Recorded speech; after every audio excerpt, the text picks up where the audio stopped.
زبید نے بیان کیا، کہا کہ میں نے شعبی سے سنا، ان سے برا بن عازب نے بیان کیا، نبی کریم صلی اللہ علیہ وسلم نے فرمایا کہ ہم اس دن پہلے نماز پڑھیں گے، پھر خطبے کے بعد واپس ہو کر قربانی کریں گے۔ جس نے اس طرح کیا اس نے ہماری سنت کے مطابق عمل کیا، اور جس نے نماز سے پہلے قربانی کی تو اس کا ذبیحہ گوشت کا جانور ہے جسے وہ گھر والوں کے لیے لایا ہے، قربانی سے اس کا کوئی بھی تعلق نہیں۔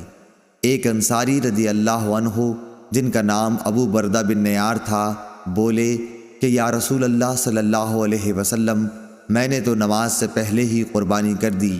لیکن میرے پاس 1 سال کی پٹھیا ہے جو 2 ندی ہوئی بکری سے بھی اچھی ہے۔ آپ صلی اللہ علیہ وسلم نے فرمایا کہ اچھا، اسی کو بکری کے بدلے میں قربانی کر لو، اور تمہارے بعد یہ کسی اور کے لیے کافی نہ ہوگی۔ صحیح بخاری حدیث نمبر 965۔